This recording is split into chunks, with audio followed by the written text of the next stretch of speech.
May the words of my mouth and the meditations of my heart be always acceptable to you, O Lord, my strength and my Redeemer.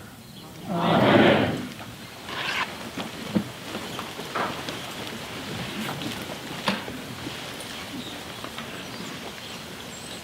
And immediately the Spirit drove Jesus into the wilderness. This is a clear reference to the Exodus story and highlights an element of that story that we might easily overlook, except for the telling phrase, "Were there not enough graves in Egypt? You took us into the wilderness to die." There are two themes in Exodus. The one we're hopefully moving toward today is the theme of arrival.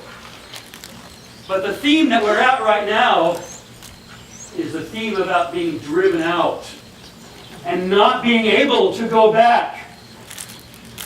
It's really all about baptism.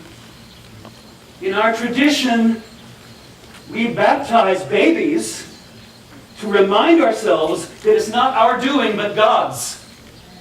It's not our decision, even when we're baptized as adults. It is God at work within us who is readying us to receive the Holy Spirit.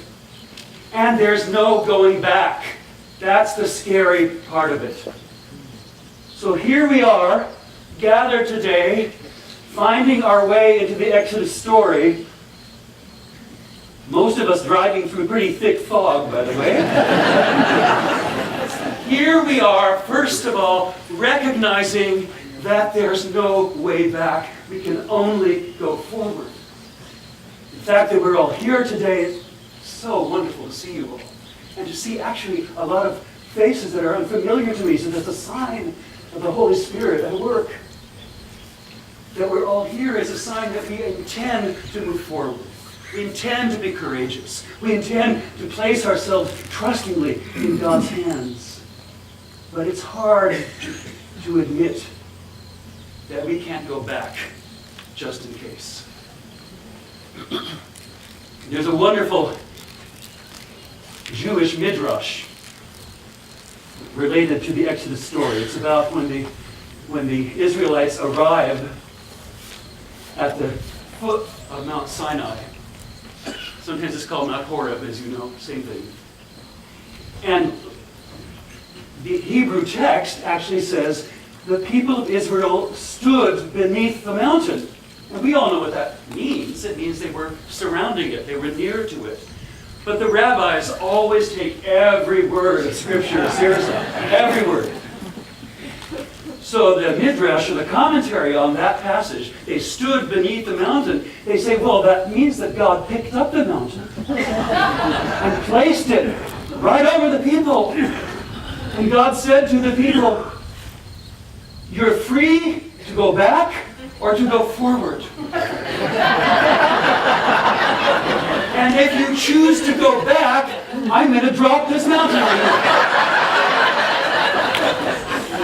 you. The great rabbi, Jewish, he was not a rabbi actually, but a philosopher and Talmudic scholar, Emanuel Levinas,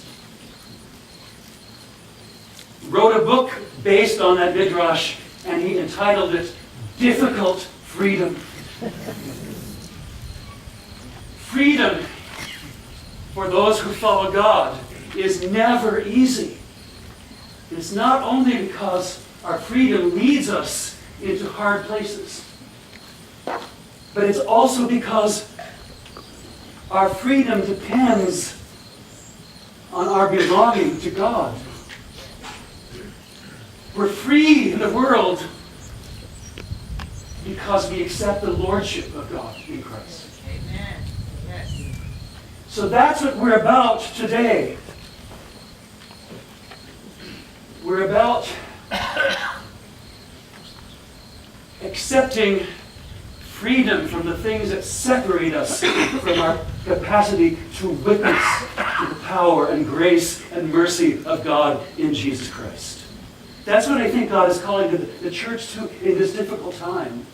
It's not just that we are suffering the results of cultural shifts that make it no longer just a cool thing to go to church. It's more than that. God is forcing us out, forcing us back onto the road that very often our own arrogance and apparent self-sufficiency allowed us to stray from. At the Episcopal Youth event last summer, I relearned a hymn I had forgotten about. You probably all know it. I have decided to follow Jesus. I have decided to follow Jesus. I have decided to follow Jesus. No going back. Let's sing it together. I have decided to follow Jesus. I have decided to follow Jesus. I have decided to follow Jesus. No going back. No going back. Sorry, that was a bit high. So, what we are about today is letting go of the things that keep us from moving forward, that tempt us to go back. I think that part of that for us Episcopalians is really giving up the arrogance that we are a better Christian tradition than others because of our wonderful liturgy and our music and all the rest. We have to give that up. That's part of following Jesus into the neighborhood, is respecting, honoring all kinds of Christians, all kinds of people of faith, recognizing the gifts and talents that we have to bring to the table, but they're just our gifts and talents. They're brought to a table that is so diverse and so full of the Spirit at work. And we have to give up our survival mentality. We get rid of arrogance and we take on fear, right? We have to not be afraid. We are the church. God is God. We have work to do, and as you all know, it's through our weakness that God works. It's through our weakness, because when people see that we have been shown mercy, that we are people who have been touched by mercy, by forgiveness, then they have hope also.